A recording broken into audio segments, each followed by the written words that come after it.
Cerita ini merupakan pengalaman pribadiku, sebuah kejadian nyata yang aku alami dalam kehidupan rumah tangga. Demi menjaga privasi dan menghindari hal-hal yang bisa menyinggung pihak terkait, aku sengaja menyamarkan nama, tempat, dan lokasi kejadian. Mohon dengarkan kisahku hingga akhir, karena bisa jadi pengalaman ini juga bisa menimpa dirimu, keluargamu, atau sahabat-sahabatmu.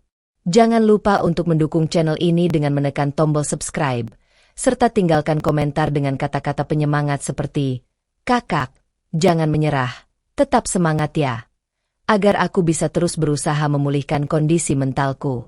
Terima kasih. Hidupku dulu terasa begitu sempurna. Aku menikah dengan Raka, seorang pria yang penuh perhatian, lembut, dan selalu mendukung karierku. Kami bertemu saat masih kuliah, dan sejak itu, ia selalu ada di setiap langkah perjalanan hidupku. Setelah menikah, aku merasa seperti hidup dalam dongeng. Kami punya rumah kecil yang nyaman di pinggiran kota, dan aku bekerja di sebuah bank terkenal. Setiap pagi, Raka selalu mengantarku ke depan pintu dengan senyum hangat dan secangkir kopi. Aku pikir, aku adalah perempuan paling beruntung di dunia. Tapi aku salah. Kebahagiaan yang kupikir abadi itu ternyata hanyalah ilusi. Aku terlalu sibuk bekerja, terlalu percaya, dan terlalu buta untuk melihat kenyataan yang ada di depan mataku. Aku memang bekerja keras. Di kantor, aku dikenal sebagai karyawan yang berdedikasi, selalu siap lembur demi memenuhi target. Namun, di balik keberhasilanku di dunia kerja, aku seringkali merasa bersalah karena kurang meluangkan waktu untuk Raka. Setiap malam saat pulang kerja, aku menemukan Raka sudah tidur di sofa, menungguku sambil menonton TV. Aku berusaha menebus rasa bersalah itu dengan memberikan perhatian kecil, seperti memasak sarapan spesial di akhir pekan, atau membelikan barang-barang yang ia sukai. Tapi mungkin itu belum cukup. Aku tidak tahu bahwa di balik senyuman manisnya, ada sesuatu yang ia sembunyikan dariku. Semua mulai berubah sejak adikku, Dinda, datang ke rumah. Dinda adalah adik kandungku satu-satunya, dan hubungan kami sangat dekat sejak kecil. Ia baru saja menyelesaikan kuliahnya di kota lain, dan sedang mencari pekerjaan. Sebagai kakak, aku merasa sudah menjadi tugasku untuk membantunya. Aku menawarkan Dinda untuk tinggal sementara di rumahku, setidaknya sampai ia menemukan pekerjaan yang layak. Awalnya, Raka juga menyambutnya dengan hangat. Akhirnya rumah ini lebih ramai, katanya sambil tertawa kecil. Aku merasa lega karena mereka tampak akur. Rasanya, aku tidak perlu khawatir meninggalkan mereka berdua di rumah saat aku harus bekerja. Hari-hari pertama Dinda tinggal bersama kami terasa seperti reuni keluarga. Setiap malam, kami makan malam bersama, dan aku menikmati momen-momen itu. Dinda sering bercerita tentang pengalamannya di kampus, tentang dosen yang galak, teman-teman yang unik, dan rencananya untuk mencari pekerjaan di bidang yang ia sukai. Aku selalu mendukungnya, memberikan saran, dan bahkan membantu mengedit CV-nya. Namun, tanpa kusadari, kedekatan mereka mulai terasa sedikit aneh. Awalnya, aku tidak memperhatikan, tetapi semakin lama, aku mulai merasakan sesuatu yang tidak nyaman. Perubahan kecil itu dimulai dari hal-hal sederhana. Dinda dan Raka sering tertawa bersama, berbicara dengan suara pelan seperti sedang berbagi rahasia. Aku mencoba mengabaikannya. Mungkin aku hanya terlalu lelah, pikirku setiap kali perasaan cemburu itu muncul. Tapi ada satu kejadian yang membuat perasaanku berubah. Suatu malam, aku pulang lebih awal dari biasanya. Hari itu aku tidak lembur karena merasa ingin menghabiskan waktu bersama Raka. Aku ingin memberikan kejutan kecil dengan membawakan makanan favoritnya. Dengan penuh semangat, aku memesan nasi goreng dari restoran favorit kami dan membayangkan betapa bahagianya ia saat aku pulang. Namun, ketika aku sampai di rumah, suasana terasa berbeda. Rumah yang biasanya sepi saat aku pulang mendadak dipenuhi dengan suara tawa yang akrab. Aku berhenti sejenak di depan pintu, mencoba mendengarkan. Suara itu berasal dari dalam kamar tidurku. Aku tidak langsung bereaksi.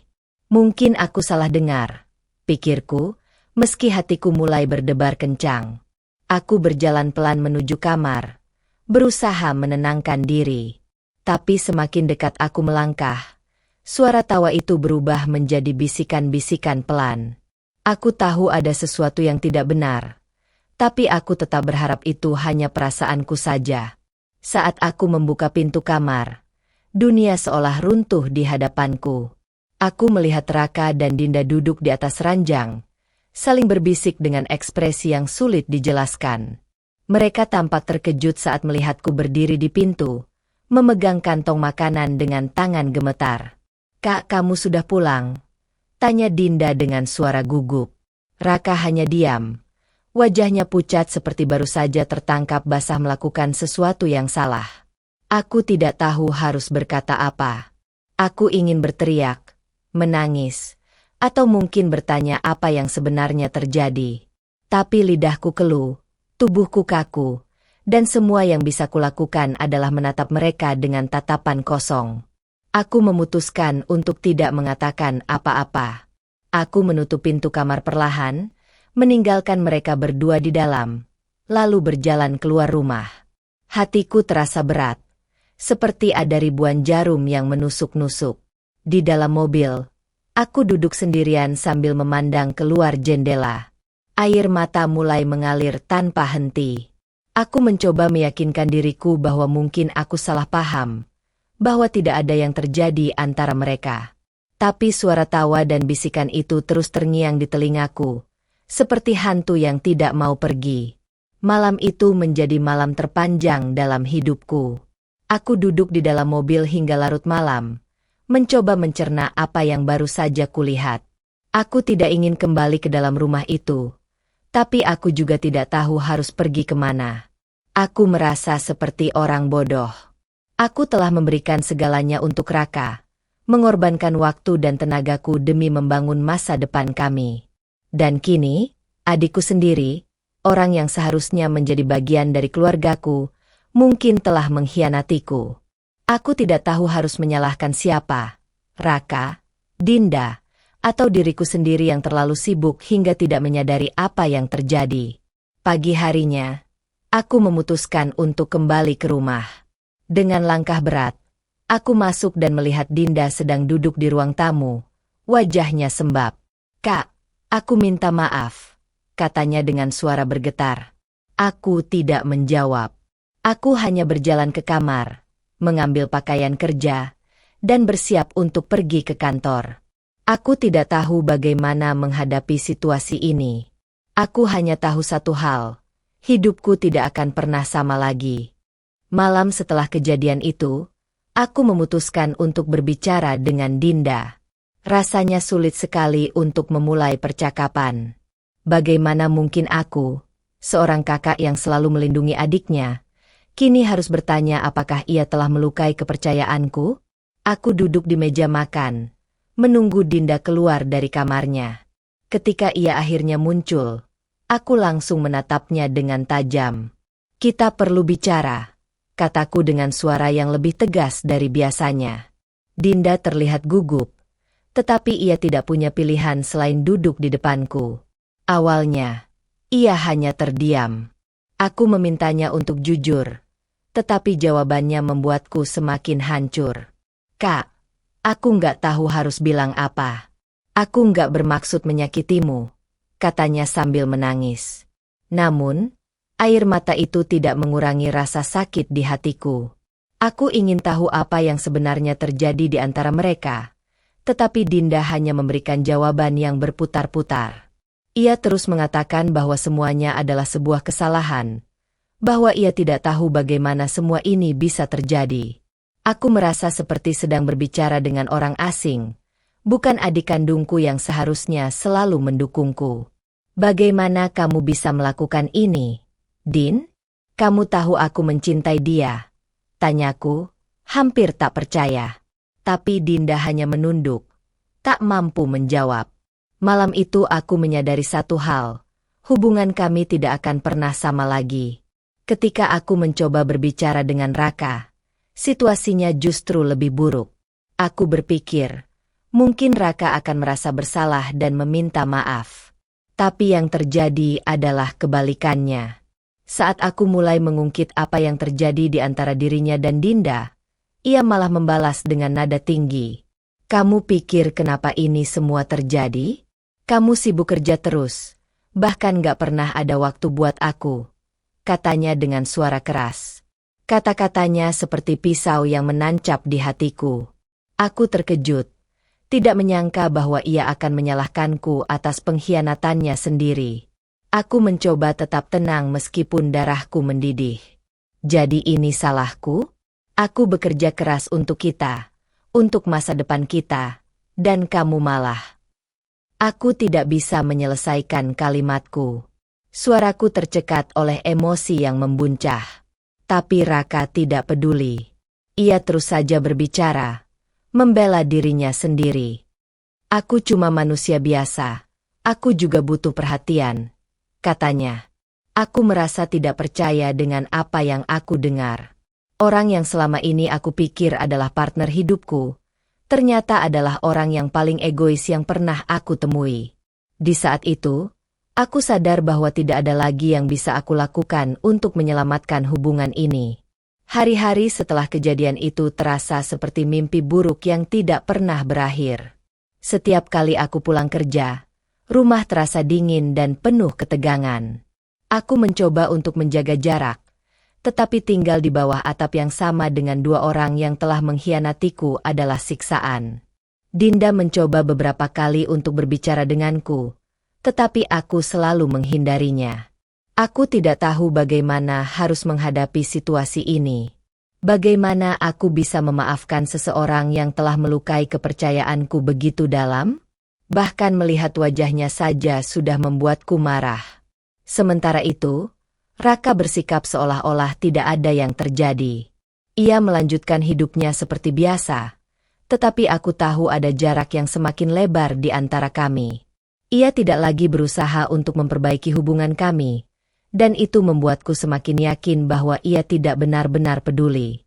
Aku merasa seperti orang asing di rumahku sendiri. Aku mulai mempertanyakan segalanya, pernikahanku, kehidupanku, bahkan diriku sendiri. Apa yang salah dengan diriku? Apa aku tidak cukup baik? Pikiran-pikiran itu terus menghantuiku setiap malam, membuatku sulit tidur dan semakin tenggelam dalam kesedihan.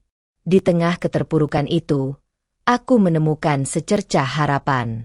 Aku bertemu dengan Bu Ratna, seorang nasabah di bank tempatku bekerja. Ia adalah seorang wanita parubaya yang selalu tampak ceria dan penuh semangat. Setiap kali ia datang ke bank, ia selalu menyapaku dengan senyuman hangat dan cerita-cerita menarik. Suatu hari, ia melihat mataku yang sembab dan bertanya, "Nak, kamu kelihatan tidak sehat. Ada masalah?" Awalnya, aku hanya tersenyum kecil dan mencoba mengalihkan perhatian, tetapi ia terus mendesak dengan nada penuh kasih. Akhirnya, aku menceritakan sedikit tentang apa yang sedang aku alami. Bu Ratna mendengarkan dengan penuh perhatian, lalu berkata, "Nak, hidup ini terlalu singkat untuk dihabiskan bersama orang-orang yang tidak menghargaimu. Kamu berhak bahagia." Kata-katanya seperti tamparan yang membangunkanku dari mimpi buruk. Ia tidak tahu betapa dalamnya luka yang aku rasakan, tetapi ia berhasil membuatku melihat sesuatu yang tidak pernah aku sadari sebelumnya. Aku harus memilih diriku sendiri. Hari itu, aku mulai berpikir, mungkin aku tidak harus terus bertahan dalam hubungan yang hanya membawa luka. Keputusan untuk berbicara jujur kepada mereka berdua adalah langkah tersulit dalam hidupku. Aku tahu, apapun yang aku katakan tidak akan mengubah apa yang sudah terjadi. Tapi aku juga tahu bahwa aku tidak bisa terus hidup dalam bayang-bayang pengkhianatan ini. Aku mengumpulkan keberanian dan mengajak Raka dan Dinda untuk duduk bersama. Dengan suara yang bergetar tetapi tegas, aku berkata, "Aku sudah cukup. Apapun alasan kalian, aku tidak bisa menerima ini. Kalian boleh menjalani hidup kalian bersama, Tapi aku tidak akan tinggal di sini untuk menyaksikan semua ini. Kata-kataku membuat mereka terdiam. Dinda mulai menangis. Sementara Raka hanya menunduk tanpa berkata apa-apa. Aku tidak peduli lagi. Aku sudah memberikan mereka terlalu banyak kesempatan. Dan sekarang saatnya aku memikirkan diriku sendiri. Malam itu, aku mengemasi barang-barangku dan pergi dari rumah yang pernah aku anggap sebagai tempat paling aman di dunia. Aku tidak tahu apa yang menantiku di luar sana. Tetapi aku yakin, meninggalkan mereka adalah keputusan yang benar. Meski sakit, aku merasa beban di dadaku mulai berkurang. Aku merasa seperti baru saja mengambil kembali kendali atas hidupku. Setelah meninggalkan rumah, aku merasa seperti memasuki dunia yang baru. Namun, dunia itu penuh ketidakpastian. Aku pindah ke sebuah apartemen kecil di dekat kantor untuk memulai kembali hidupku. Hari-hari awal terasa seperti ujian mental yang sangat berat. Aku sering menangis sendirian di malam hari, bertanya-tanya apakah aku telah membuat keputusan yang tepat. Tidak ada lagi kehangatan keluarga, tidak ada lagi suara Raka yang menyambutku pulang, dan tidak ada lagi tawa Dinda yang dulu selalu membuatku merasa nyaman. Aku merasa kosong, seolah-olah kehilangan arah dalam hidupku. Tapi di tengah kekosongan itu, ada secercah kesadaran yang mulai tumbuh. Aku harus membangun hidupku sendiri dari awal. Aku mencoba fokus pada pekerjaanku untuk mengalihkan pikiranku dari rasa sakit. Aku mulai mengambil lebih banyak tanggung jawab di kantor, dan sering menghabiskan waktu ekstra untuk belajar dan memperbaiki kemampuan diriku. Aku tidak hanya ingin melupakan masa lalu, tetapi juga membuktikan pada diriku sendiri bahwa aku bisa bertahan. Di waktu luangku, aku mulai mencari kegiatan yang membuatku bahagia, seperti berolahraga dan membaca buku motivasi. Aku ingin mengisi kekosongan dalam hatiku dengan hal-hal yang positif, bukan dengan kenangan buruk yang terus menghantui. Proses pemulihan itu tidak selalu mudah. Ada hari-hari di mana aku merasa kuat dan penuh semangat, tetapi ada juga malam-malam di mana aku tenggelam dalam kesedihan. Setiap kali aku melihat pasangan di jalan, aku merasa iri. Setiap kali aku mendengar seseorang menyebut nama Dinda, aku merasakan luka itu terbuka lagi. Aku tahu perjalanan ini tidak akan singkat, tetapi aku terus meyakinkan diriku bahwa aku harus melangkah maju, meskipun langkah itu kecil dan terasa berat. Aku mulai menemui terapis untuk membantuku mengatasi rasa sakit yang begitu mendalam. Dari sana, aku belajar bahwa memaafkan bukan berarti melupakan, tetapi melepaskan beban yang menghantuimu. Salah satu pelajaran terpenting yang aku dapatkan adalah tentang mencintai diri sendiri. Selama bertahun-tahun, aku terlalu sibuk mencintai orang lain hingga lupa untuk merawat diriku sendiri. Aku selalu berusaha menjadi istri yang baik, kakak yang baik, karyawan yang baik, tetapi aku jarang menanyakan apa yang sebenarnya aku butuhkan. Setelah kehilangan segalanya, aku menyadari bahwa satu-satunya orang yang bisa menyelamatkanku adalah diriku sendiri. Dan itu memberiku kekuatan untuk terus melangkah, meskipun perjalanan ini penuh rintangan. 2 tahun setelah aku meninggalkan rumah itu, hidupku mulai berubah. Aku mendapatkan promosi besar di tempat kerjaku, yang merupakan hasil dari kerja keras dan dedikasi selama ini. Aku juga mulai membangun kembali hubungan sosialku, berteman dengan rekan kerja dan bergabung dengan komunitas perempuan yang mendukung satu sama lain. Aku tidak lagi merasa sendirian. Aku mulai percaya bahwa hidup ini penuh dengan peluang, meskipun terkadang kita harus kehilangan sesuatu yang berharga untuk menemukannya. Di tengah kesibukan itu, aku juga menerima kabar dari Dinda. Ia mencoba menghubungiku beberapa kali melalui pesan dan telepon, tetapi aku belum siap untuk berbicara dengannya. Aku tahu ia menyesal, tetapi aku merasa tidak perlu terburu-buru untuk memaafkannya. Aku belajar bahwa memaafkan adalah proses yang membutuhkan waktu. Aku tidak ingin memaksakan diriku untuk melupakan luka itu sebelum aku benar-benar siap. Aku memilih untuk menjaga jarak, bukan karena aku membenci Dinda, tetapi karena aku butuh waktu untuk menyembuhkan diriku sendiri.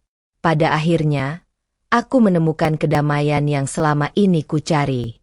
Aku belajar menerima kenyataan bahwa tidak semua hal dalam hidup berjalan sesuai rencana.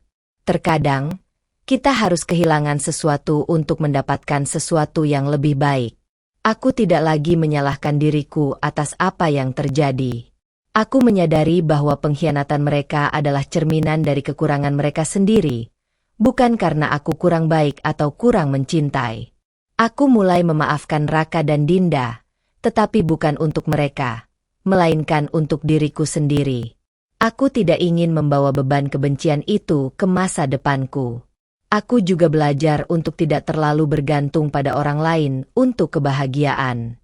Kebahagiaan sejati datang dari dalam diri kita sendiri, dari cara kita mencintai, menghormati, dan menghargai diri kita. Aku mulai membuat daftar impian baru yang ingin aku capai, seperti traveling ke tempat-tempat yang belum pernah aku kunjungi, belajar keterampilan baru, dan mungkin, suatu hari nanti, membuka hatiku untuk cinta yang baru. Aku tidak tahu apa yang akan terjadi di masa depan, tetapi aku yakin aku telah menemukan kekuatan untuk menghadapi apapun yang ada di depanku. Hari ini, aku berdiri sebagai versi terbaik dari diriku sendiri. Luka-luka itu masih ada, tetapi mereka tidak lagi mendefinisikan siapa aku. Mereka menjadi bagian dari cerita hidupku, tetapi bukan akhir dari cerita itu. Aku ingin menyampaikan pesan ini kepada siapapun yang sedang menghadapi masa-masa sulit. Kalian lebih kuat dari yang kalian kira. Jangan pernah takut untuk melepaskan sesuatu yang menyakitkan, karena terkadang, melepaskan adalah cara terbaik untuk menemukan dirimu sendiri. Aku juga ingin mengingatkan kalian bahwa hidup ini penuh dengan pelajaran. Pengkhianatan, kehilangan, dan rasa sakit bukanlah akhir dari segalanya. Mereka adalah awal dari perjalanan menuju kedewasaan dan kebahagiaan yang sejati. Jika aku bisa melewati semua ini, kalian juga pasti bisa. Jadi, jangan pernah menyerah. Teruslah melangkah, meskipun langkah itu kecil dan terasa berat. Percayalah, kalian akan sampai di tempat yang lebih baik. Terima kasih sudah mendengarkan ceritaku, dan aku harap ini bisa menjadi inspirasi bagi kalian semua.